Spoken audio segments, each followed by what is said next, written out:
Hey guys, welcome to another weekly-ish, it's like 7 to 10 days I kind of put these out, reading wrap-up of what I've been reading recently.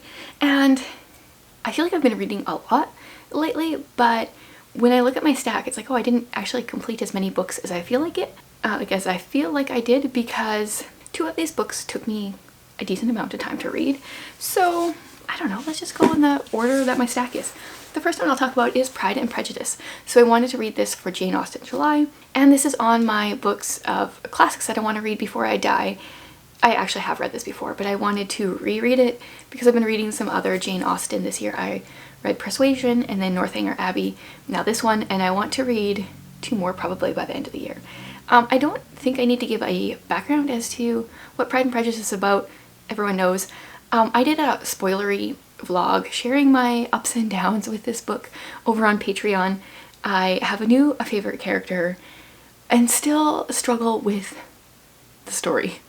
I feel like Persuasion is very similar to Pride and Prejudice, just shorter and better. So that one is definitely still above this one in my ranking. I didn't hate it. I just really don't like the ladies, really. Well, the men didn't. The fathers do this too, like sitting around and talking about how much money men make, whether or not they're a good match for their daughters because of the money. That's just... I know she's making fun of the times, but I don't really want to read about the times. That's kind of what I've learned. But I still will reread Emma, and then I want to read Sense and Sensibility for the first time as well. So those are my list for the rest of the year. One other book that I read this last week is Lightfall, Shadow of the Bird. This is book 2. It just came out, I think, in like March, April. And this is one of the most beautiful graphic novels that I have ever read. Like, book 1 was 2. I'm totally reading this for the artwork. I think I gave it 4 stars on Goodreads. And like, I feel like maybe the storyline would be like a 2, 3. It's not that great. But honestly, I'm here for the visuals. They're just fantastic. Like... the colors, the use of colors, the combination, just everything. It's very beautiful. And more so in the first book, I really enjoyed our main character. Oh, sorry, I just saw another picture I want to show. Yeah, like the yellows that they use, that Tim Probert has used in this book, I find amazing. In the first book, I found our main character, B, to be so much like my daughter, a little bit anxious, a little bit like thinking things through too much. Wow, I cannot talk every time I film a video. Honestly, sometimes I wonder why am I even on YouTube? But this time I feel like B didn't really have much of a personality, so whatever. I'm here for the illustrations. I would maybe recommend picking these books up like from the library or something. You can enjoy the illustrations but don't have to pay the money. Oh yeah, and then one funny thing, because I have been reading a decent amount of manga recently, I was totally forgetting how to read a graphic novel. Not that I've really ever read many graphic novels, but I started reading it backwards. All of a sudden on a page I turned to, and then I started reading it backwards. I was like, no, that's not how you read. Okay, let's talk about The Last Bookshop in London. This one, I don't think I've heard anyone say anything bad about. Oh, I guess I didn't really give any background to this, but to be honest, I don't really know where the story was going, what actually happened. So The Last Bookshop in London, we follow a girl whose name is Grace. And, oh, that's funny because I just finished another book with a character named Grace. Okay. She sets out to go to London to work, and because she doesn't have a letter of recommendation, she ends up working at this bookstore. And I struggled to get into this book because we are at the beginning of World War II. She's working in a bookstore, but she doesn't read. And I'm like, how can I read a book about a bookshop worker who doesn't even like books? Like, she didn't know what to recommend to people. But thankfully, she does start a love for reading throughout the book, and it carries through. And it's called The Last Bookshop in London because many of the bookstores, I'm assuming a lot of this history is correct, I didn't actually look it up. A lot of the bookstores in London were bombed throughout World War II, and the bookstore that she was at continued to stand. So yeah, this had me tearing up multiple times. I kind of thought I knew where things were going, and then they didn't go those places. So I kind of like that. Like, I don't like to guess things. generally, although I kind of do wish some of my guesses would have been right, because it would have been a little bit of a happier ending, but this is probably more of a realistic ending. So Grace, she goes and works for this bookshop, this man who is quite cranky, but they do develop a bit of a sarcastic friendship at the same time. She makes friends with this man, and the bookstore owner tells her not to get too attached because he's probably going to go off to war. And he says, I told you he was likely to volunteer. And she says, I knew I ought to have married him first, because he was like, don't marry him, you just met him, all this stuff. And she's being sarcastic. And I liked their like banter back and forth. Any kind of book with like snappy dialogue, witty characters always pulls me in.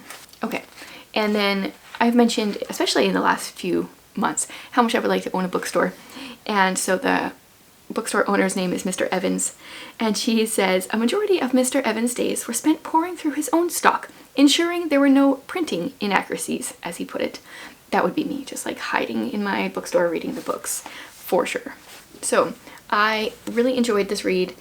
I think I gave it 5 stars. It was like a 4.75. Not that I normally give that detailed of a description. It felt higher than a 4.5, but it didn't quite feel like 5, but Goodreads, we round. It's all good. Highly recommend this if you like historical fiction, although then you've probably already read it. It is not your typical World War II historical fiction, because it's very clean. I find often with mainstream historical fiction there's stuff thrown in that I generally don't like to read about, and it wasn't like that at all. So I was pleasantly surprised. And if you follow me on Instagram, I went to Costco the other day and found the new release, which I'm excited about because I had just told my family. It has 2 of my buzzwords in the title, librarian and spy, so I'm excited to read that one. That will be hopefully soonish. Yeah, so highly recommend this one. And then I did read Snow White with Red Hair. This one is volume 5. Still going through the series. I think there's like 20 volumes out right now or something. Yeah, so not much I can say about it necessarily. I enjoy our characters. I'm not sure if I'm going to enjoy the storyline all the way throughout. So it's kind of about this girl who was supposed to be this concubine for this prince, but she didn't want to be, so she ran away from the kingdom, ended up in a different kingdom, ended up falling in love with the second prince of that kingdom. But for various reasons, they can't really be together, or not yet, or I'm not really sure exactly. But I just wonder if the entire 15 more volumes I have to read are them going to different places and being split apart, but kind of wanting to get to know each other better. And so I'm not sure if I can read 15 more volumes of this, but I have enjoyed the ones I have read. We've got some like fun characters that are quirky and I really enjoy reading about, and then some like supposed to be not fun characters that I enjoy not liking in here. So that's always a good time. Okay, and then I was majorly in the mood for some sci-fi. I tried 4 different books, which I'll share about shortly, and none of them caught my attention. I have a couple more on my desk over there that I want to try yet as well. But then I decided to pick up one that I had just got from the library, and I got because of one of my patrons was really pushing me last month in our book club to pick this one up. So it had come in and I read it. It is Project Hail Mary by Andy Weir. And you guys, I enjoyed this book so much. A person really can't say a whole lot about this because a lot of things happen, but they happen kind of right at the beginning. So our main character is Dr. Ryland Grace. He often goes by Grace throughout, so that's my second Grace of the week. He is a middle school teacher, but he wakes up in a spaceship and he remembers a little bit about his life, but not much. His brain is mush because he's been in a sleep, like a science-induced coma for the last 3 or 4 years because he is going out to save Earth. And lots of things are revealed as he flashes back to a couple years prior and working out what's going on where he is. But what has happened is Earth, there are organisms that are eating the light from the sun. So Earth is going to die within a few years because it's not getting enough light from the sun. And so he's out in space to try to stop this. And I feel like the main part of the book, the part that I enjoyed so much, I can't actually talk about because it's spoilery in my opinion. I mean, it does happen pretty fast, but talk about like snappy dialogue and fun characters and like great sarcasm. This gave me vibes of Skyward, because I liked the wittiness of the characters in here, and yeah, I won't say a whole lot more, I guess. Yeah, so I really enjoyed this one, although my one complaint, and I don't think this will be most people's complaint, is this took me 5 or 6 days to read, and this is the only book I was reading. The science isn't overly heavy, but I did find myself like rereading it. So if you read The Martian, I feel like his writing is very similar in both the books, except this has way less language. There is like very few swears throughout this book, especially if you compare it to The Martian. Because he's a middle school teacher, so he tries to keep his language actually quite clean, which I am thankful for. That was nice. Yeah, so the writing is good. Like I don't know how accurate the science is behind it. I don't really care to know. So it was easy to be like, okay, I don't really have to know, like, understand this, but I kind of wanted to understand the basic idea. So normally a book this size would take me 2 days to read, and it took me, what, like 5 or 6. So this only annoys me because I have so many books I want to read. I don't like to be reading one book forever, but I really did enjoy it, and I am forcing my husband to read it because I want to talk about it to him so bad. And I kept laughing about parts and being like, I can't say anything. I think he'll really enjoy it, and he likes sitting in a book for longer than I do, so I think he'll like that. But before I got to that book, I tried 4 that just didn't quite capture my attention. And this does not mean I'm DNFing these books forever, necessarily, at least not all of them. It just wasn't the right time. The first one is A Psalm for the Wild-Built. I've heard this one popping up quite a bit. I was excited about it because it's a short one. It kind of reminded me like the size of the Murderbot Diaries. That was my elbow cracking. But I didn't get very far at all. I was trying to read the first chapter and I didn't even make it, I don't think. My biggest problem with this is our main character is gender neutral, and I have to visualize characters. And it kept saying they, so you can't visualize like male or female. But then I also kept thinking, oh, is there more people here? Like who's they? And I'm like, oh, it's just a one character. So my brain couldn't handle that. So I think that one is a DNF for me. Then I read a few pages of Conductors, and this is supposed to be like science fiction, but kind of set during the Underground Railroad. So at the beginning there are little advertisements like wanted. There's different slaves that they've run away, but one of them has magic, and I'm very intrigued, but it just didn't capture my attention at the time, so I might try that one again, especially if people tell me that I should. And then for the second time, I tried Secrets in the Mist by Morgan L. Bussey. I still am determined to like read through this book all the way, but I don't know. I got farther into it the first time I read it than I did this time. There is a animal hair of some sort. That's what you get for having library books. Yeah, so I think this is set in a world, I don't even remember. I think it's kind of like zombie apocalypse-esque. I'm not really sure. So I will read it eventually, but this wasn't the time either.